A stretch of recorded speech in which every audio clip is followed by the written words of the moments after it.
اب ہم اپنے لیسن نمبر 6 کو دیکھتے ہیں جو موشن ٹوننگ کا لیسن ہے. یہاں میں ایک بات پھر سے بتاتا چلوں کہ academy of communication arts and graphic designing کی ویڈیو ٹیوٹوریل جو آپ دیکھ رہے ہیں، جو آپ کو نوٹس کے ساتھ یہ سی ڈی ملی ہے، اگر یہ سی ڈی آپ نے ہمارے سے حاصل کی ہے آن لائن کورس کے لیے، ویکینڈ کلاس کے لیے یا ریگولر کلاس کے لیے یا کسی بھی اور طریقے سے آپ کو یہ ہمارے academy of communication arts and graphic designing سے آپ نے سی ڈی حاصل کی ہے، تب آپ ہمیں ان نمبرز پہ رابطہ کر کے کسی قسم کی بھی مشکل ہو تو اس کے متعلق پوچھ سکتے ہیں، یا مزید اگر کوئی کورسز ہمارے آئے ہیں ان کے متعلق اگر آپ نے معلومات حاصل کرنی ہے تو آپ ان نمبرز پہ رابطہ کر کے اس کے بارے میں معلومات ہم سے حاصل کر سکتے ہیں.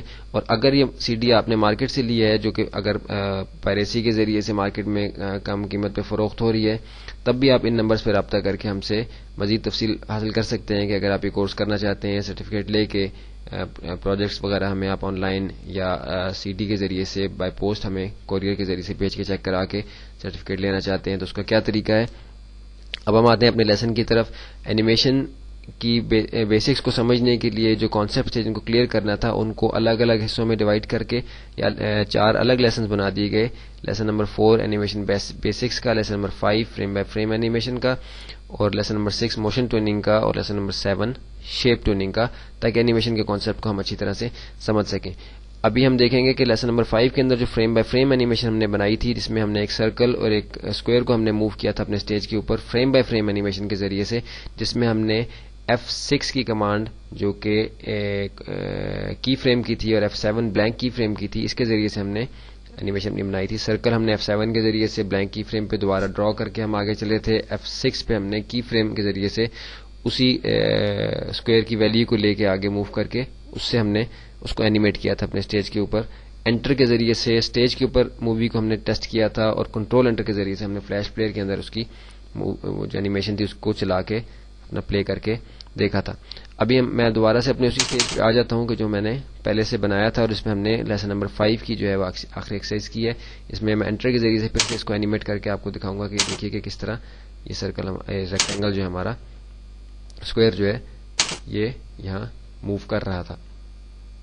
اسکوئر ٹول کے ذریعے سے میں نے یہاں اپنا ایک اسکوئر بنایا تھا. ابھی میں اسکوئر ٹول سلیکٹ کر کے ایک لیئر یہاں اور ایڈ کر کے ایک نئی اینیمیشن بناؤں گا، جس میں کہ ہم دیکھیں گے کہ کس طرح سے موشن ٹوننگ کے ذریعے سے یہ بہت آسانی کے ساتھ بغیر مجھے ہمیں اتنے فریمز نہیں ایڈ کرنے پڑیں گے، اور یہ اینیمیٹ اسی طریقے سے کرے گا.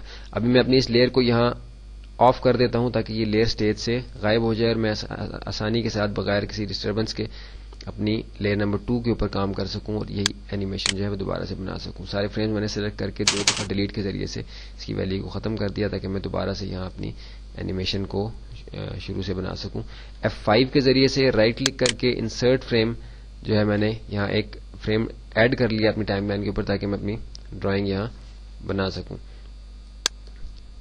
یہ میں نے ایک اسی طرح کا سرکل کنٹرول Z کے ذریعے سے اس کو ختم کر کے، یا اگر کلر میں نے چینج کرنا ہے تو کلر یہاں سے سلیکٹ کیا میں نے اپنے فل کلر کے اندر، اور اس ٹول کے ذریعے سے میں نے اس کا کلر چینج کر لیا تاکہ الگ سے یہ مجھے اینیمیٹ ہوتا ہوا نظر آ جائے. ابھی میں صرف یہاں جلدی سے یہ اینیمیشن بنا کے آپ کو دکھاؤں گا. اس کو ہم نے کیسے بنایا یہ ہم آگے چل کے دیکھیں گے. میں آخری فریم کے اوپر آیا ہوں، فریم نمبر 16 ہے، یہاں فریم کا نمبر لکھا ہوا آ رہا ہے. یہاں میں نے F5 کے ذریعے سے اسی فریم کی ویلیو کو کنٹینیو کر دیا ہے، لیکن یہاں میں اپنے سافٹ ویئر کو بتا رہا ہوں، اس کے پروگرام میں جو سیٹنگ ہے اس کے اندر انٹر کر رہا ہوں کہ بھائی میں نے یہاں تک اس کو موو کرانا، یہاں اتنی دیر اس کی اینیمیشن چلنی ہے فریم نمبر 1 سے فریم نمبر 16 تک، لیکن اس کو آپ نے ان بٹوین فریمز جو ہیں اس کی اینیمیشن خود سے بنانی ہے. اور بنانی کیا ہے، آپ نے F5 کے ذریعے سے اسی ویلیو کو اس کے فریمز ایڈ کر کے یہاں تک آپ لے آئے تھے فریم نمبر 16 تک، رائٹ کلک کر کے کریٹ موشن ٹوین. اب دیکھیے کہ ٹائم لائن کے اوپر ایک یہ ڈاٹڈ لائن آپ کو نظر آ رہی ہے بنی ہوئی، جس میں ڈیش بنے ہوئے ہیں، بریک ہوئی ہوئی لائن ہے. اب یہ ان بٹوین فریمز کو بنانے کے لیے بالکل تیار ہے. ابھی میں اپنے ایرو ٹول کے ذریعے سے اس اسکوئر کو اسٹیج کے اوپر اس جگہ موو کر کے آپ دیکھیے کہ جیسے ہی میں اس کو یہاں اپنا ماؤس کا بٹن چھوڑوں گا تو آپ کی جو ٹائم لائن ہے اس میں جو لیئر نمبر 2 ہے اس کی ٹائم لائن ہے، اس کے اندر کیا تبدیلی آتی ہے. یہ دیکھیے کہ جیسے ہی میں نے ریموو کیا اب آپ نے دیکھا کہ یہاں جو بریک ہوئی ہوئی لائن تھی وہ ایک ایرو کا سائن اس کے اندر شروع سے لے کے آخر تک بن گیا ہے. اس کا مطلب یہ ہے کہ ان بٹوین جتنے فریمز کی انیمیشن تھی جو ہم نے پہلے F5 F6 اور F7 کے ذریعے سے ایڈ کر کے پچھلی ایکسرسائز میں دیکھی تھی, وہ خود سے جو ہے فلیش نے بنا دی, اور ان بٹوین جو سارے فریمز ہیں وہ مجھے نہیں بنانے پڑے, جبکہ وہ خود سے فلیش نے بنا لی. انین سکن کے ذریعے سے میں دیکھوں گا کہ کیا واقعی بیچ میں فریمز بنے ہوئے ہیں, تو آپ دیکھ رہے ہیں کہ بیچ میں فریمز واقعی اسی طریقے سے بنے ہوئے ہیں جس طریقے سے میں نے خود F6 یا F7 کے ذریعے سے کی فریم یا بلینک کی فریم کے ذریعے سے میں نے خود سے بنانے تھے. ابھی ایک اسٹریٹ موشن میں اس نے موو کیا ہے. ابھی جو پچھلی لیئر تھی میری اس کو میں اوپن کر کے دیکھ سکتا ہوں, انین سکن کو آف کر کے, کہ وہ بھی موو کر رہا ہے, یہ بھی موو کر رہا ہے. انین سکن آن کر کے میں دونوں کی ان بٹوین جو موومنٹ ہے وہ میں نے دونوں ٹائم لائنز کی میں ایک وقت میں دیکھ سکتا ہوں. آپ دیکھ رہے ہیں کہ یہ وہ فریمز ہیں جو خود سے بنے ہیں موشن ٹوننگ کے ذریعے سے, کریٹ موشن ٹوننگ کے ذریعے سے میں نے کمانڈ ایڈ کی اور پھر میں نے اس کو موشن ٹون کر دیا, اور یہ میں نے خود سے بنائے تھے. اب obviously ان کے اندر اتنی ایکیوریسی نہیں ہے, اتنے پرفیکٹ یہ بلو ریکٹینگل والے جو ہیں, اسکوائر والے جو ہیں, یہ فریمز نہیں ہیں جتنے کہ یہ والے ہیں جو کہ ایک ہی سیکوینس کے اندر خود سے فلیش نے بنائے ہیں. ابھی میری جو لیئر نمبر 1 ہے اس کو میں ڈیلیٹ کر دیتا ہوں. یہ کانسیپٹ ہمیں سمجھ میں آ گیا ہے کہ جو ہم نے خود بنایا تھا فریم بائی فریم تھا, اور جو موشن ٹوننگ کے ذریعے سے ہم نے بنایا ہے وہ کس طریقے سے بنایا. ابھی میں چاہ رہا ہوں انین سکن کو میں یہاں سے آف کرتا ہوں. ابھی میں چاہ رہا ہوں کہ یہاں سے میں اگلے فریمز کے اندر اس کو کنٹینیو کروں, اس اینیمیشن کو, اور مزید اس کے اندر کچھ موومنٹس دوں. تو ابھی فریم نمبر 35 کے اوپر آ کے میں F6 کے ذریعے سے جب ایک کی فریم ایڈ کروں گا تو ان بٹوین جو کمانڈ ہے ساری وہ خود بخود جو ہے وہ کاپی ہو جائے گی. یہاں F6 کے ذریعے سے میں نے ایڈ کیا تو یہی ویلیو یہاں کنٹینیو ہو گئی ہے, لیکن یہ ابھی ہم اگر اس کو موو کر دیں گے تو ان بٹوین سارے فریمز جو ہیں وہ خود سے بن جائیں گے. انین سکن کو آن کر کے میں آپ کو دکھاتا ہوں تاکہ آپ کو پتہ چل جائے کہ کتنی آسانی کے ساتھ جو ان بٹوین فریم جو ہے وہ سارے خود سے کریٹ ہو جائیں گے. ابھی دیکھیے یہاں موو کر کے میں نے اس کو جیسے ہی چھوڑا تو آپ دیکھیں کہ ان بٹوین فریمز کے اوپر جو اینیمیشن بننی تھی, جو اس کی موومنٹ تھی, وہ ساری کی ساری خود سے کنٹینیو ہو گئی. فریم نمبر 55 کے اوپر میں آ گیا. 56 کے اوپر F6 کے ذریعے سے میں نے کی فریم ایڈ کیا اور اس کو میں موو کرا کے اسٹیج کے لیفٹ سائڈ پہ لے گیا تھوڑا سا. وہاں سے آپ دیکھ رہے ہیں کہ نیچے کو میں لایا ہوں تو یہ نیچے کو آ رہی ہے, اگر اوپر کو لے جاؤں گا تو اوپر کو آئے گی. اور پھر اس کے بعد میں چاہ رہا ہوں کہ میرا جو سٹارٹ تھا اسی پوائنٹ پہ میں اینڈ کر لوں, اس لیے ان کو میں نے پورا اوپن کر لیا اور یہاں سے میں فریم نمبر 75 کے اوپر آ گیا. کی فریم میں نے ایڈ کیا ہے. انین سکن کا سائز جو ہے میں فل کر دوں گا تاکہ مجھے شروع تک جو ہے اپنی اینیمیشن نظر آ سکے. فریم نمبر 75 کے اوپر میں نے اپنے اس آبجیکٹ کو موو کرا کے واپس تقریباً اسی پوزیشن پہ لے آیا جہاں سے یہ شروع ہوا تھا. یہ میری اینیمیشن کمپلیٹ ہو گئی جو میں نے موشن ٹوننگ کے ذریعے سے بنانی تھی. ابھی اس کے بارے میں پریشان نہ ہوں, کیونکہ اگر یہ آپ کو سمجھ نہیں آئی کہ میں نے کس طریقے سے کیا تو ہم اس کو دوبارہ آگے ریپیٹ کریں گے تو انشاءاللہ یہ آسانی کے ساتھ سمجھ میں آ جائے گی. انین سکن کو آف کر رہا ہوں تاکہ نارمل موڈ میں ہی آ جائے. اب میں پلے کر کے اپنے اس اینیمیشن کو سٹیج کے اوپر چیک کروں گا انٹر کے ذریعے سے.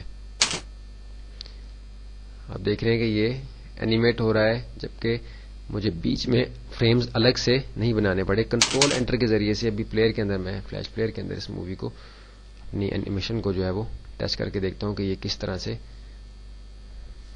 کام کر رہی ہے. یہاں سے میں نے اس کو کلوز کر دیا, نارمل سٹیج کے اوپر اپنے آ گیا. اس ایک لیئر ایڈ کر کے میں اپنی لیئر نمبر 2 جس پہ میں نے اپنی یہ اینیمیشن بنائی تھی اس کو ریموو کر دیتا ہوں اور دوبارہ سے اس کو بناتا ہوں تاکہ آپ کو اس کو سمجھنے میں آسانی ہو جائے. اس لیئر کو میں نے سلیکٹ کر کے 2 دفعہ ڈیلیٹ دبایا تاکہ اس کے جو ویلیوز کے اندر انٹر ہوئی ہوئی فریمز کی وہ بالکل ختم ہو جائے. یہاں میں نے فریم نمبر 1 کے اندر F5 کے ذریعے سے یا رائٹ کلک کر کے انسرٹ فریم کے ذریعے سے ایک فریم ایڈ کیا تھا. یہ ایک بلینک فریم ہے یہاں کوئی, تاکہ میں کوئی کام یہاں کر سکوں. اگر فریم کوئی نہیں ہوگا تو یہاں میں کام نہیں کر سکتا. یہاں میں اپنا سرکل بناتا ہوں, یہاں میں کلر اس کے اندر ذرا ڈفرینٹ سے ایڈ کر لیتا ہوں.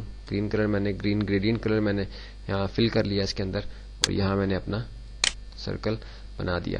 اب میں چاہتا ہوں کہ فریم نمبر 20 تک یہ موو کرے اور سٹیج کے ایک حصے سے دوسرے حصے تک جائے. تو یہاں میں F5 کی کمانڈ ایڈ کروں گا یا رائٹ کلک کر کے انسرٹ فریم کی کمانڈ ایڈ کروں گا. اس سے کیا ہوگا کہ ان بٹوین فریمز کے اندر اس نے وہی ویلیو انٹر کر دی ہے جو کہ فریم نمبر 1 کے اوپر تھی، تو فریم نمبر 20 تک جو ہے ان بٹوین جتنے فریمز ہیں ان میں وہی ویلیو آ گئی ہے جو کہ فریم نمبر 1 کے اوپر تھی. یہاں کوئی بھی بیچ میں تبدیلی اس کے اندر نہیں آئی. اب فریم نمبر 20 کے اوپر آ کے میں نے رائٹ کلک کر کے کریٹ موشن ٹون کے ذریعے سے اس کو کمانڈ دی کہ بھئی ان بٹوین جو ہے اس میں کوئی تبدیلی آنے والی ہے. تو آپ یہ دیکھ لیں کہ ان بٹوین فریمز کو کس طریقے سے بنانا ہے. ایرو ٹول کے ذریعے سے میں نے اپنے سرکل کو یہاں سے اسٹیج کے دوسرے سے موو کیا تو آپ دیکھیں کہ یہاں لائن چینج ہوگی. انین سکن کے ذریعے سے دیکھیں کہ ان بٹوین جو موومنٹ تھی وہ ساری کی ساری خود سے کریٹ ہو گئی ہے. ابھی انین سکن کو میں بند کر دیتا ہوں کیونکہ ہمیں تھوڑا سا اندازہ ہو گیا کہ کس طریقے سے کام کرتی ہے.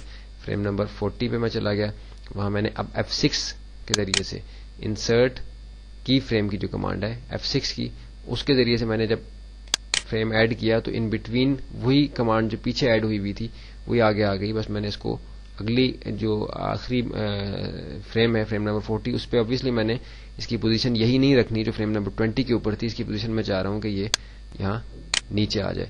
تو اب فریم نمبر 1 سے لے کے 20 تک یہ اینیمیشن اس کی جو ہے 40 تک کمپلیٹ ہوگی اس طریقے سے. یہ ہماری موشن ٹوننگ کی ایک بیسک کی ایکسرسائز تھی. اس کے بعد ہم ٹوننگ افیکٹ دیکھیں گے. اس کے لیے ہم الگ سے اگلی مووی کے اندر دیکھیں گے کہ ٹوننگ افیکٹس جو ہیں کس طرح سے کام کرتے ہیں. یعنی اس موشن کے دوران اس کو ہم کچھ افیکٹس بھی دینا چاہتے ہیں. اس کے اندر شیپ کے اندر تبدیلی کرنا چاہتے ہیں. کچھ جو ڈیٹیلڈ شیپ ٹوننگ ہے وہ ایک الگ کانسیپٹ ہے، لیکن موشن ٹوننگ کے دوران جو ٹوننگ افیکٹس ہیں اس کو بھی ہم اگلی مووی کے اندر دیکھتے ہیں کہ وہ کس طریقے سے اس اینیمیشن کے دوران، یعنی فریم نمبر 1 سے فریم 20 تک اگر کوئی تبدیلی اس آبجیکٹ کے اندر میں لانا چاہتا ہوں اور فریم نمبر 20 سے 40 تک کوئی تبدیلی لانا چاہتا ہوں تو وہ کس طریقے سے آئے گی. اس کو ہم ابھی آگے چل کے دیکھتے ہیں.